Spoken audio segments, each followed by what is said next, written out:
In all the conversations that are going on about Afghanistan, one is being left out time and time again by the media. These people that are coming to our country are of the Islam religion. And Islam is a scary religion, especially when it goes radicalized. Today, we discuss the problems we face with Islam, not only in the country, but in the world as it grows like fire. Today, I speak to Robert Spencer. Why aren't the people in Washington putting themselves in harm's way? Why aren't they walking the walk as well as talking the talk? Their position in Washington is to do the will of the people. I don't see anybody in Washington doing the will of the people anymore. The only one who really puts his money where his mouth is Dennis Michael Lynch. Hello, I am DML, and you are listening to the Dennis Michael Lynch podcast. The exclusive sponsor of this program is DMLCBD.com. Go there today and get the best CBD products that can make you feel great again. This podcast is for independent thinkers who want to recapture the great American experience, and they know it all starts with sharing the unfiltered facts, truth, and opinions I give you every day. Today's podcast will both shine a light on the solutions that can fix our nation's biggest problems, and it will make you the smartest person in the room. Here we go. As you know, we're taking in a lot, and I mean a lot of refugees from Afghanistan. More effort put into getting the Afghani refugees out to America than the Biden administration cared to put into getting Americans out of Afghanistan. And it's pathetic, and it's scary, and it's terrible. You've all seen the pictures now of the canines left in Afghanistan. That's not a good place to be left. When you leave them in a country where Islamic terror grows, or Islamic radicalization festers, you're begging for trouble. Robert Spencer is known around the world as being one of the experts in the religion of Islam and the dangers that come along with it. Now, if you look on some websites that have a total bias to them, you will see that he has been chalked up as a hater and an Islamophobe and all the other different things that they like to do when they want to discredit somebody who's ringing out the warning signs, when they're hitting the bell of concern. Robert Spencer runs a website called Jihad Watch. He also has written many books, some of them bestsellers, and reportedly 2 of them used by the FBI, that's the Federal Bureau of Investigation here in the United States, when trying to understand the religion of Islam, especially the parts of Islam that call for violence, and that call for really nasty things that we saw on 9/11. I've invited Robert Spencer here today to speak about the risks that we face as Islam continues to grow, and as we now take in plane loads of Afghani refugees, all of them, for the most part, unvetted. Here's the conversation. Robert, I want to start off in a different sort of way. I want to go backwards. You know, right now, when you look at what's going on with Afghanistan and all the people that we're going to be bringing over here as refugees, every last topic under the sun is being discussed on the media except for one. Nobody's talking about the dangers of Islam. Nobody's talking about what is coming over to this country. Nobody's talking about what it was that drove the planes into the Twin Towers and to the Pentagon and to a grassy field in Pennsylvania. And so that's why I reached out to you for two reasons. Number one is I wanted you to teach people what they need to know about Islam, what isn't usually talked about. And I also want to start off by saying that nobody understands better than you what it's like to be censored. God forbid you talk negatively about Islam. So why don't you start off telling people about how badly you've been censored, including countries that have told you you're not allowed into their country anymore. Yeah, absolutely. The reality is that nobody is talking about the cultural and societal risks involved in bringing these people over because of an extraordinarily successful campaign over the last 2 decades, the same period that the war in Afghanistan has gone on, to stigmatize, demonize, and silence any negative discussion about Islam whatsoever. And so when you're talking about this community of refugees from Afghanistan, you're talking about people with vastly different perspectives on the world, vastly different values that we are going to be seeing in America in the near future. And yet, any kind of discussion of that is deemed to be racist, Islamophobic, hateful, bigoted, and so on. And so in my particular experience, I started to publish books right after 9/11 about the ideology of the jihad terrorists. And this was of great interest at that time, of course. I spoke to FBI groups, to military groups, to the CIA, to others on occasion about the mindset, the ideology, the motives, the goals, the perspectives of the people that they were dealing with. But at the same time, in all those agencies and in the Pentagon in general, there was an effort to portray a discussion of the ideology of the jihad terrorists as somehow a manifestation of hatred and bigotry and anti-Muslim animus. And even now, if you go to my Wikipedia page, you'll see that the first thing it says is that I'm an anti-Muslim author. Now, this is resoundingly absurd if you think about it for a minute. I have dedicated the last 20 years, and actually considerably longer period than that, to understanding the motivations, the mindset of the jihad terrorists. And if opposition to jihad terrorism and opposition to the oppression that comes from Sharia, Islamic law, if that's anti-Muslim, then foes of the Nazis during World War II were anti-German. And it would be ridiculous to say, I'm not comparing myself to Churchill, but if you were to say Winston Churchill is just an anti-German bigot, that's the kind of thing that's become generally accepted in regard to Islam and jihad in the United States over the last 2 decades. And so in 2010, 2011, there was a movement by the Obama administration to remove all discussion of Islam and jihad from counterterror training. And that was the end of my speaking to the feds. And then in 2013, the government of Britain barred me from entering on the grounds that I would incite community violence. Now, that's a very interesting thing to charge, because I've never called for any violence or approved of any violence or ever applauded any kind of illegal action of any kind or participated in it or exhorted it or anything. What they were really saying was that jihadis would be violent or could be violent were I to come into the country, and rather than deal with them, they would just neutralize the threat. But also, of course, this was led by groups. The effort to ban me from entering Britain was led by groups that are motivated by the same goals. That is, they want to keep any discussion of jihad terrorism out of the mainstream. And they want to stigmatize it as saying these are a bunch of right-wing bigots or nutters or whatever. And so they were able to gain a great victory in that, because now people can say, well, see, this guy's speech is so extreme, he was banned from Britain. When really all I'm saying is jihad terrorists preach violence and they base their teachings on the Quran. And, you know, these things are really not very hard to prove. They're quite obvious, really, to anybody who takes the time to acquaint himself with the relevant literature. And so the idea that there's something wrong with doing this, well, I have to hand it to them. It's been an extraordinary campaign. They've been very successful.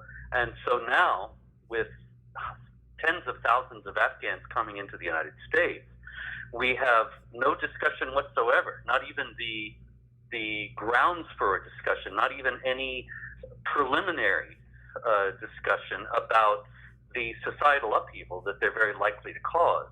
that kind of thing has been ruled out of the public discourse long ago. Why? What, you know, I lived 9/11, Robert. So when you see people running from the towers, I'm one of those people. So I take this very passionately. Years, I don't appear on Fox anymore. I've kind of given that up. For 10 years, I would always be the go-to guy for immigration, if it was Megyn Kelly or if it was, Hannity. Hannity did a whole hour with me on, terrorism and border security. And as I would say, the risk of Islam and Islamic terrorists. And you would think that a nation that is basically forcing people to wear a mask and take a vaccine, or else you're going to be, removed from society, and then they tell you it's because we want to protect you and protect other people.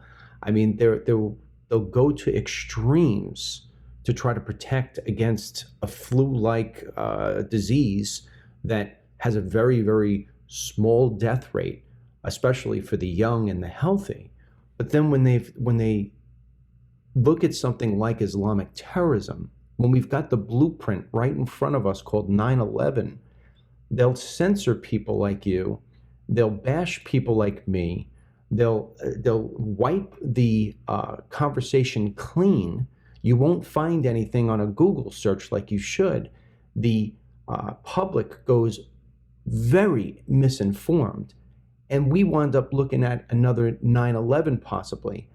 If you had to size up in the shortest, tightest way why that censorship is taking place, if you just had to plug it into one thing, what is it? Is it the heads of Islam around the world who want it to grow, don't want people to know the truth and the warning signs?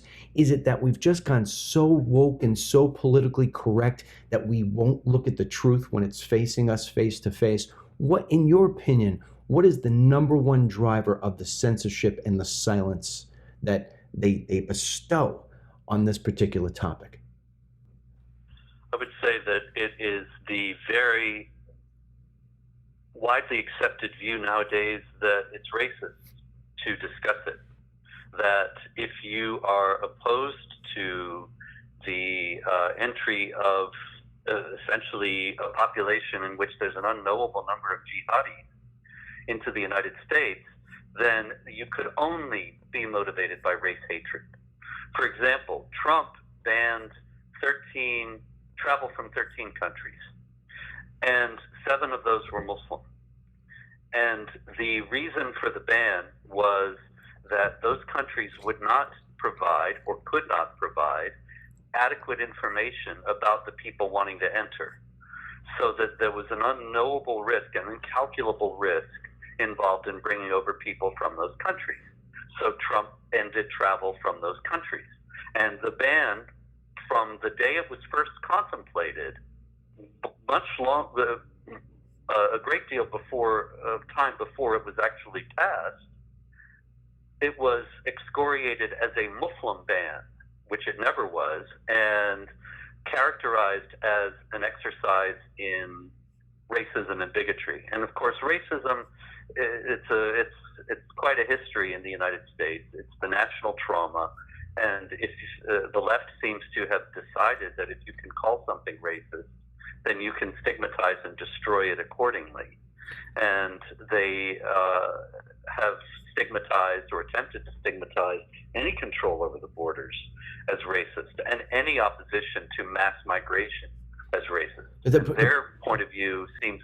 The problem with that is that what you're saying is, look, we've got, let's just call it 100,000. We've got 100,000 Afghanis. And you and I having a conversation that says, we've got to worry at least about 10% of those people want to come over here, and they're going to think you're the infidel. And quite honestly, if they're real radical, they're going to want to cut your head off. They want that silenced because they'll say it's racist. But I'm pretty certain that if I were to say we had 100,000 white Christians coming over as refugees, and I were to get on Fox and say, my concern is that 10% of these people might be crazy, they may be gunslingers, and they're going to look to shoot up a Walmart, they wouldn't stop the conversation. It's the same thing. People coming into the country, going to do bad. but they only want to identify the white Christian. They don't want to identify the Middle Eastern Muslim. And so that, to me, I think it's greater than just saying racism. Is there a bigger plan here? I mean, Islam is growing like fire, like wildfire, Robert. Is this part? And I'm not a conspiracy guy, first of all. Let me be very clear in that. Anybody who listens to me knows that, in fact, if people come up with conspiracies, I'll shut them down. But I like to try to connect the dots. Is there such a huge movement to make Islam the religion around the world that this is part of it? Or am I wrong? Well, look, I shy away from conspiracies myself, even though part of the defamation on Wikipedia is that I'm a conspiracy theorist with a conspiracy website. In reality, I try to make sure that everything is very carefully documented. This is not the cause for wild speculation. But this is not wild speculation, Dennis, to think, well, look, we're dealing with people who hate the West, hate America, and hate Judeo-Christian civilization, and they want to destroy them. I don't think that that's a crazy conspiracy theory to say when you look at the left's discourse, and all of it is so virulently anti-American, anti-Christian, anti-Western, and this is mainstream on the left today.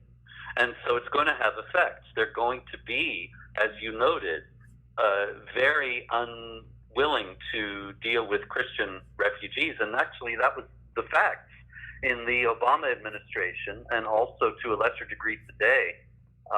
The Obama administration had a very pronounced preference for Muslim refugees out of Syria, which was kind of a strange thing because in Syria, the primary people who were the refugees at first were the Christian communities that were decimated by the warfare there and the fighting between the Assad forces and the anti-Assad forces. The Christians bore the brunt, and yet the Obama administration didn't want to bring them over. So you've got to think, okay, is the Obama administration a bunch of idiots, or do they actually have an anti-Christian bias? And I think that that's abundantly established that they did, and that the left in general does. And that it also must be noted in this connection that Islam has a affinity for authoritarianism. And throughout the 1400 years of Islam, there has never been a stable, functioning, Western-style, pluralistic, secular democracy in a majority Muslim country, with the partial, and I stress partial, exception of Turkey, which is now returning to Islamic rule after a 100-year experiment with only a partial secularism, that is, a secularism that prevailed in Istanbul and Ankara, but was never popular in the countryside and was largely enforced by the military. So you have only that, and a very great affinity for authoritarianism that comes from things like Muhammad's statement attributed to him in the Hadith that you should obey the ruler even if he's a sinner, obey the ruler even if he is an Ethiopian with a head like a raisin. This is something he said, not I'm saying. And these things tend to, along with Islam's inherent fatalism, lead to a docility in the face of authoritarianism. So if you have a bunch of authoritarian internationalists, it's very easy to see that they would prefer Islam to Christianity because Islam allows for a populace that's easier to manage. When you look, you talk about the left's messaging, and then I want to dive into the dangers of Islam. I want you to teach people things that they don't know, or punch home even more the things that they think they do. But when you talk about the left and the censorship, it's amazing to me the hypocrisy here, right, Robert? Because in one case, in one sense here, you'll have the hashtag Me Too. We must protect women. We must protect women at all corners. Their rights need to be out there just like anybody else. And you kind of say, well, I thought that we did treat all people equal. Nope, you didn't. The Me Too movement, okay. Then of course, God forbid, you make even a joke. If you're a comedian at this point and you make a joke about somebody who's gay or trans, you will lose everything. They will censor you. You'll get kicked off Twitter. You'll be damnation. But yet they're going to protect Islam. They don't want that. You're a racist if you try to point out that women are beaten for being disobedient and that gays will get thrown off a building because they're gay. And so the hypocrisy is insane. And so I'd like you, if you don't mind, to go into, I mean, I hate to do this, but I think we need to. I'd like you to give sort of the shock factor. I'd like you to give the shock factor of, I bet you didn't know this about Islam. You have some things there that people would just be, just floored on, or, maybe I say something like, they'll throw somebody from the rooftop because they're gay. Maybe extrapolate that on that. Why being gay, or why being a female, or even dogs. We've seen all the pictures of the canines left behind. That's not a good place for a dog to be. So can you explain some of those things to people? Yeah, sure. In the first place, I think that you're right. It is hypocrisy. It might also just be a persistent connection to a fantasy world that has no basis in reality. I mean, for example, I have seen demonstrations. As a matter of fact, when I've spoken on college campuses, I've gotten people holding signs in the audience saying queers against Islamophobia or LGBT against Islamophobia. Now, Islamophobia is a trumped up neologism that is just designed to intimidate people into thinking it's wrong to oppose jihad violence and Sharia oppression. But the idea that you would have gays against Islamophobia is like saying hen houses for foxes. It's just absolutely it flies in the face of the fact that Islam does have a death penalty for homosexual activity, that it is carried out wherever Islamic law is fully applied, and that it is based on no less an authority than Muhammad himself. So it's not negotiable, because he said to kill people who commit the sin of Lot, that is, the sin of Sodom and Gomorrah, and so on. And so this kind of thing is not negotiable in Islam, and it is universally practiced wherever Islamic law is fully applied. And yet they still think, because they probably don't know or don't care about any of these things, that they can stand in woke solidarity with the people that they think are victimized, Muslims in the West. In any case, Islam does teach the death penalty for homosexual activity. It does teach that if you have a woman from whom you fear disobedience, you don't even have to have her disobeying, you just are afraid she might, then it says you can beat her. This is chapter 4, verse 34 of the Quran. You see the Taliban taking sex slaves now, going from house to house, taking girls as young as 12 out. This is based on the Quran also, which says that you can take the women of the infidels. And you have to understand that if the Taliban considers itself to be the legitimate Islamic government, then even Muslims who rebel against it or reject its authority are infidel. So you can take the infidel women and use them as sex slaves. This is based on the Quran itself, which says, chapter 33, verse 50, that you can take these women as spoils of war. And chapter 23, the beginning, verses 1 to 6, chapter 4, verse 24, they say that you can have sexual relations with these women, the captives of the right hand. And so we saw ISIS taking sex slaves. We saw Boko Haram in Nigeria taking sex slaves. Michelle Obama holding up the sign, hashtag bring back our girls. And the Taliban doing it now. This is not because they are extremists who are twisting and hijacking the religion of peace. This is something that is in the Quran itself, the holy book of Islam. Pretty much everything you see the Taliban doing is based on the Quran or the teachings of Islamic law. The killing of the dogs that we have seen so many people react in a horrified manner over the last few days in Afghanistan, this is not extremism either. This is based on Muhammad saying, kill the dog. And that the angels don't come into a house where there's a dog or a picture.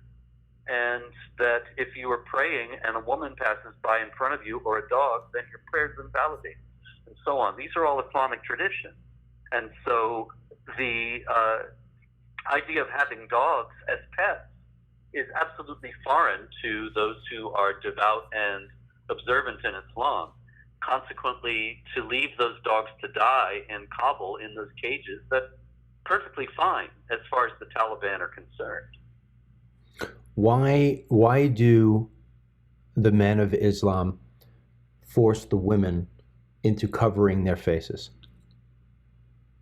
This also is based on Islamic law. and it is something that comes from chapter 33, verse 59 of the Quran, which says that your women should cover themselves so that they may not be molested, which gives a backhanded permission to molest women who are not covered, which is one of the reasons why we see the Muslim migrants in Europe, in Germany, in Sweden, in Britain especially, and elsewhere, committing rapes on a really alarming basis, with an alarming frequency, because they consider it their due. They consider it to be something that is permitted by Allah. The sexual use of the infidel women and also the sexual use of the uncovered woman. And chapter 24, verse 31 of the Quran also says that women should draw their veils over their bosoms, and thus this is something that is considered to be the law of Allah. The mullahs in Iran, when they were enforcing the hijab law, when they came into power in 1979, would cite an Islamic tradition that says that the women who leave their hair uncovered will be hung upside down by their hair in hell for all eternity. And of course, you're talking to a population that takes these kinds of traditions seriously. And so they were frightened into obedience. When we see the videos of men whipping women in the middle of the street, sometimes it's done in the public square, right? They'll put a woman or a couple of women for doing various things that are sort of feel like normal stuff, like maybe going to get bread from a store without a man assisting her. And other times we just see them whipping them as they're sort of herding people through the streets. And you always see a woman be hit. I mean, I remember going back a few years ago, even the New York Times published a video where a woman was just beaten and stoned to death in the public square. When you look at that sort of violence that's carried out against these women in public, do you see a day where that would be able to take place here in the United States? I mean, that would be radical. But when you're talking about these people coming over to our country, I don't see how it is that they can shake the culture and just come over here and start, practicing hamburgers and hot dogs on the 4th of July and everybody is equal. Yeah, you're quite right. The people that are coming over are not being vetted. They're just being rushed in. And they're going to bring their culture, and then that culture is going to be reinforced by the ethos of multiculturalism.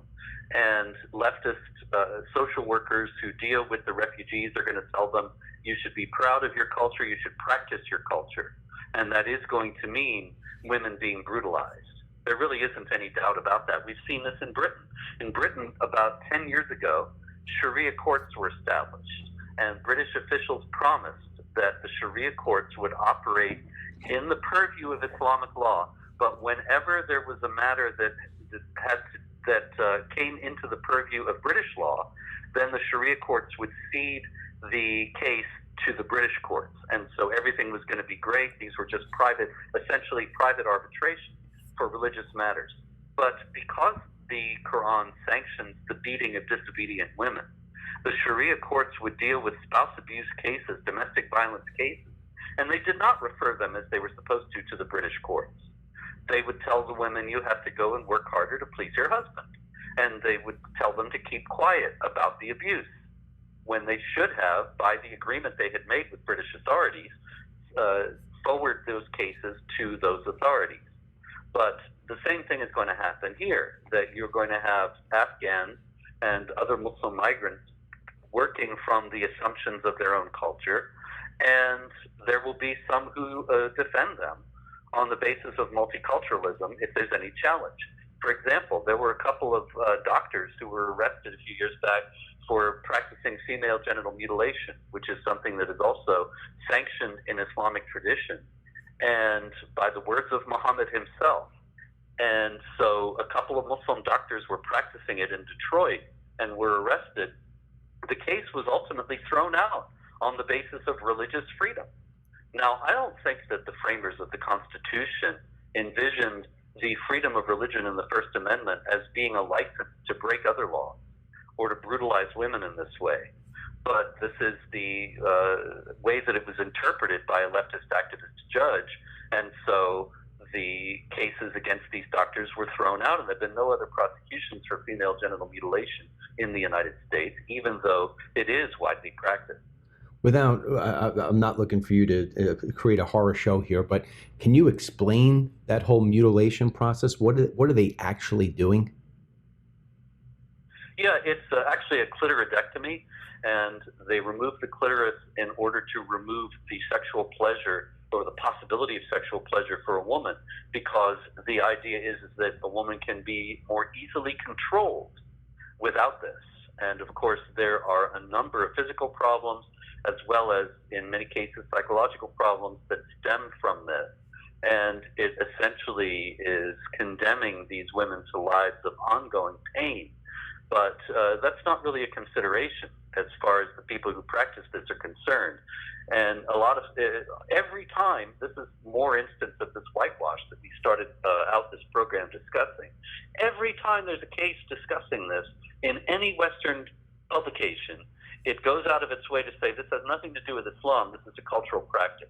Well, in the first place, when you're talking about Sharia states, the idea that there are cultural practices that are against Islam that continue is a fundamentally naive idea that stems from a lack of understanding of how Islamic society and cultures work. But also, it completely ignores the fact that Muhammad did say to do this, that circumcision is obligatory for men and for women, and this is what female circumcision essentially amounts to. You know, it sounds to me, I mean, when you go back and you look at what you just told us about the UK, it sounds like they're operating a country under two sets of laws. And now, hearing what you were just talking about with these doctors here in the US, my concern is long-term, we will adopt the same sort of practice widespread from coast to coast, where you really have two sets of laws. You've got the Constitution and you've got Sharia law. And why I think people should take that for being something that could be legitimately in place sooner than later is I've been shocked to see that U.S. elected officials have been able to swear in on the Quran versus the Bible. And how is that, Robert? How can you have somebody, let's just say Ilhan Omar, how can you have somebody like Ilhan Omar swear in on the Quran when the Quran in multiple different places fundamentally goes against what it is that the Constitution stands for? Well, this comes from the fundamental refusal on the part of American authorities and the American media to discuss the contents of actual Islamic teaching. And so, for example, when Keith Ellison, the first Muslim congressman, was sworn in on the Quran, I wrote criticizing that on exactly the basis that you just outlined, that the Quran teaches to be dishonest to infidels under various circumstances, teaches to beat women, as we've discussed, teaches that Muslims have a necessity to wage war against unbelievers and subjugate them, that these are fundamentally different values from what the Bible teaches, and so it's not the same thing to swear in on the Quran as it is on the Bible. There were two kinds of responses. One was, you're a racist, bigoted Islamophobe, and the other was, the Bible has violence in it too. And so both of these things were really off the point. There have been nearly 40,000 jihad attacks committed in the name of Islam and in accord with its teaching around the world since 9/11. There have not been nearly 40,000 or any number of violent attacks committed by Christians quoting the scriptures to justify their actions. And so consequently, it's just ridiculous to say, well, the Bible is just as violent. The Bible has violent passages in it, but it doesn't have any open-ended, universally applicable exhortations to warfare against people who are simply not in the fold, whereas the Quran does. And the first one, the idea that it's just racist and bigoted, well, that shuts down all discourse, but it's really an empty charge. The fact is that there is clear reason for concern about swearing in on the Quran, and yet it's never been discussed properly because the discussion of it has been forestalled by these charges that are ubiquitous in these contexts. You know, you talk about the parts of the Quran which encourage dishonesty, and when they say it's permissible to lie. Can you go into that a little bit there? Because one of the things that the Biden administration has really been criticized for is trusting the Taliban and saying, well, you know, hey, we gave them over the names, or hey, they said that they were going to take care of the perimeter, or hey, they've given us their word or promise on this. And it's like, wait a second, doesn't the Quran say that it's okay to lie, especially if you're lying to the infidel? I mean, so am I wrong on that, or is there something in there that says that lying is justified? No, you're quite right. Chapter 3, verse 28 of the Quran says, "Do not take unbelievers as your friends and protectors in preference to believers. Whoever does this has nothing to do with Allah, unless you are doing it to guard yourselves against them." And that clause there at the end, unless you're doing it to guard yourself against them, if you go to the mainstream Sunni Muslim commentaries on the Quran that are widely read by Muslims today in order to understand what the Quran's meaning is, they say that it is permissible. For example, Sayyid Abu Ala Maulana Maududi, who was a Pakistani Muslim scholar of the 20th century, wrote a multi-volume commentary on the Quran. He says that this verse means that under some circumstances it is permissible for a Muslim to give the impression that he's on the side of his enemies. Now, if you think about the Taliban making agreements with Joe Biden, that's clearly operative in this case.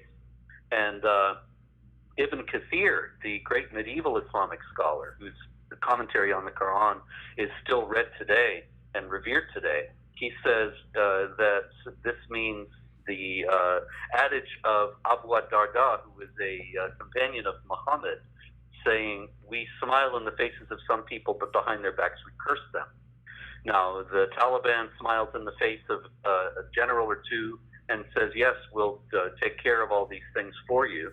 And behind their backs, they curse us. It's very clear that they are operating in this way because the Taliban scrupulously follows the Quran and Islamic law. But the State Department, ever since the Obama administration, has been resolutely determined to ignore the Quran and Islam in any attempt to understand what the Taliban and groups like it are all about. Well, you know, I take that example you just gave there with the Taliban and bring it home and take the gun, out of the hand, if you will, of the jihadist, and instead put the U.S. the power of the U.S. Congress in hand. So when we look at people like Ilhan Omar and Representative Tlaib, and these are two, devout Muslims, and we see them constantly making grotesque remarks about Jews. And, my thought is often that they have lied their way into a place of power, and that sometimes they find themselves in a difficult spot because in order to be able to practice Islam and defend Islam and grow Islam, they have to embrace it. And so their words and their actions are counter to what it really is to be an American. Am I over the top on that? Am I thinking too far? Or is there a real concern with people like this? No, you're talking about serious, devout, knowledgeable Muslims. And so they're aware of the things that we've been discussing during this conversation. They know what Islam teaches, and they're all for it. And so when we see them make these relentlessly anti-Semitic statements, they're not just trying to be outrageous. As a matter of fact, they're probably trying to stifle these kinds of sentiments for the benefit of keeping the leftist coalition together, which includes leftist Jews, but like the ADL and so on. But they can't help let it slip now and again because this is their fundamental worldview. The Quran calls the Jews the worst enemies of the Muslims. This is chapter 5, verse 82. And it says, in various, numerous anti-Semitic passages, that they are inveterate enemies of Allah, always scheming against the Muslims. And this is what Ilhan Omar and Rashida Tlaib grew up hearing. You know, I remember a few years back, we had the Muhammad Art Exhibit and Cartoon Contest in Garland, Texas. Pamela Geller and I organized it and spoke there, and we were standing up for the freedom of speech and trying to strike a blow against the idea that if they say they're going to kill us for drawing Muhammad, then we should just acquiesce and give up the freedom of speech. In any case, there were a couple of Muslims from Phoenix who came to kill us all, and they were killed in the parking lot. It's the first ISIS attack or attempted attack on U.S. soil in 2015. But I think one of the most memorable aspects of the evening, aside from being fired upon, was that Bosch Falston, the cartoonist who won our cartoon contest with his cartoon of Muhammad, he is an ex-Muslim, and he gave his speech about what it was like growing up as a secular Muslim in New York City. And he said that even though his family was not devout, not religious, they still were inveterately misogynistic and anti-Semitic. And he submitted that this was just part of the culture that one imbibes as a Muslim in the United States as well as elsewhere, and that even those who are not very serious about the religion can't help but being affected by it. Oh man, that event that you're talking about, I forgot all about that, and you were involved in that. So let's go into that for a little bit. So you guys create this event, and obviously it's gonna rub wrong on some people in the Islam faith, and so a bunch of guys from Phoenix came and tried to kill you all. Yeah, two actually, just two. Ibrahim Simpson and Nadir Sufi, who were part of the Islamic Community Center of Phoenix. Where were you at this? Still operating. Part of the. Wait, still operating. No, this was in Garland, Texas. Right. No, you were in Garland, Texas, the but Islamic Community Center of Phoenix is. Right, but they came from Phoenix. Yeah, they drove from Phoenix to get us. No, they drove 8 hours. Where were you at the time? Garland, Texas. No, I know that. Where were you? Like right now, I'm in a hotel room interviewing you. Where were you? See. Okay. The event went on. It went very well, and it had just ended. And just a few minutes after it ended, there was a Breitbart reporter who wanted to interview us, and he was interviewing Pamela Geller, and I was standing there because I was going to be interviewed next. And the head of our security team came in and said that there'd been a shooting outside, and we had to all get to a safe place. And they took us to a room in the building, and we stayed in there for hours and hours while they searched around the area to see if there were others who were involved in the shooting attempt. These two guys, I think the most interesting aspect of this was that this was two guys who drove from Phoenix, and as they were driving into the parking lot, they were followed by a third who was actually an FBI informant who was encouraging them to hit the event. And he later said that he had told them, tear up Texas. And this is extraordinary because the FBI never told us. And we had paid thousands of dollars for security, and they never told our security people that there was any threat. And yet they were talking to these guys from Phoenix and encouraging these guys to come from Phoenix. And they didn't have a single person there to defend against the people from Phoenix. They only had the guy following them encouraging. How do you know that they were encouraging them? Well, he said it came out later that he said he told them, tear up Texas. He was encouraging them to do violence to us, kill us all there. Sorry, I didn't connect the dots. So with that in mind, I want to go about Islam in the United States right now. The Muslim Brotherhood.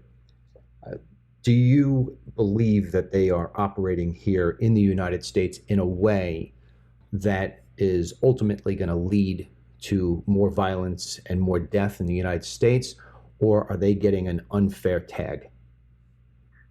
No, I don't have any doubt that that's what they're doing.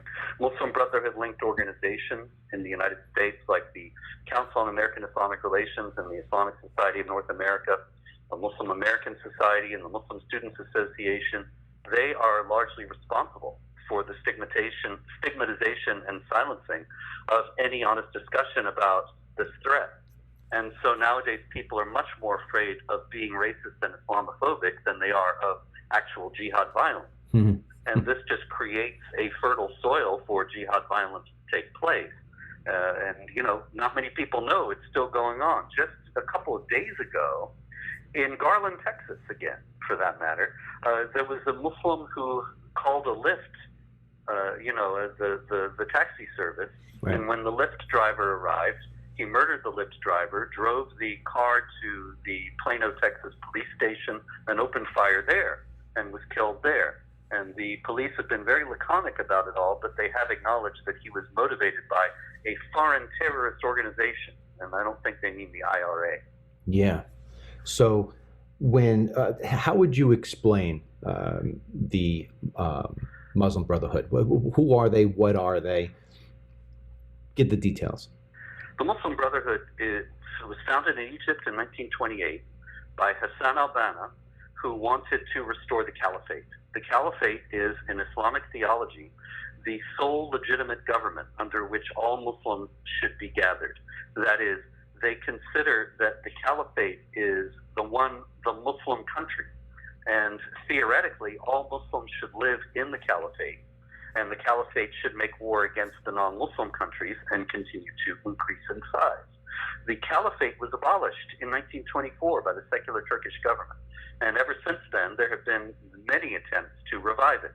The Muslim Brotherhood has been working since 1928 to revive it. They briefly took power in Egypt in 2012, but it was such a disaster that they were driven out the next year.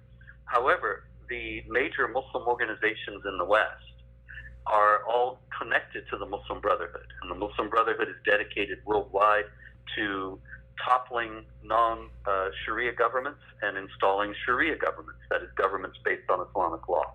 And I say Sharia governments, not Muslim governments, because they also fight against Muslim majority nations that don't have Sharia governments. And so in the United States, they are working, according to a captured internal document, toward eliminating and destroying Western civilization from within and sabotaging its miserable house. Now, CARE and the other Muslim groups that I mentioned a minute ago, they all vehemently deny that they have any connection to any of this. But if you look at their actions in opposing every counter-terror measure that's ever been proposed or implemented, in demonizing foes of jihad violence and so on, if they're not dedicated to eliminating and destroying Western civilization from within and sabotaging its miserable house, I don't know how they'd act any differently if they really were. Right. Not to mention the fact we had already discussed the fact that they're told to lie. They're allowed to lie. So of course they're going to continue to deny it, and you can't believe any of their denials because they're permitted to do so under the laws of Mohammed. Am I missing that? Yeah. No, you're quite right. And also, of course, sowing discord in the American public square by holding to the far left vision of the world, like the idea that there's systemic racism and all that nonsense in the United States. It just sows division within the country, which obviously works toward sabotaging our miserable house. Oh, of course. The other thing too, you talked about that the documentation that was found. I mean, that was back years ago in a raid. The FBI, if I'm not mistaken, conducted that raid, and there was sort of a mission statement, if you will, that you destroy the United States from within. And I mean, if you look around us, you look at what this country has been like for the last 8 months, you could see that the plan is sort of working. With that said, I mean, I've done a bunch of documentaries on immigration in to this country, illegal and mass immigration, and the damages that it causes. And one of the places where I've gone, and it's just like you're there and you can't believe that you're still in America, is right outside of Detroit, Michigan, where there is a Ford plant. I can't remember the name of the city. What the hell's the name of the city? Hamtramck? No, not Hamtramck. That's another one. But there's another. Dearborn? Dearborn. Oh my goodness. Robert, have you ever been to Dearborn? Yes. I I mean, know what you're talking about. It's like you're not in the United States anymore in some areas. No, I mean, you really do believe like you're in the Middle East. I mean, it's just unbelievable. People walking around in full burqa, and it's not like, if you could be anywhere. You could be, like you said, in Texas. You could be in Florida. You could be in any state in this nation, in this great nation, and you will see somebody. Damn it! A couple of years ago, I was in Disney on Christmas, and I saw women walking around in full burqa. I mean, and they'll stand out. But when you go to Dearborn, I mean, it's hard to find a person who's not dressed like that. And you say, what have we done here? Now, when we take in all these refugees and we take people every year through our legal immigration system, I may be asking you something that you're not familiar with, so I'll apologize in advance. But does the State Department and the Immigration Department and law enforcement, do they try to place these people in towns and cities where they will feel as if they're among their own, or is the country starting to spread out where these put these people?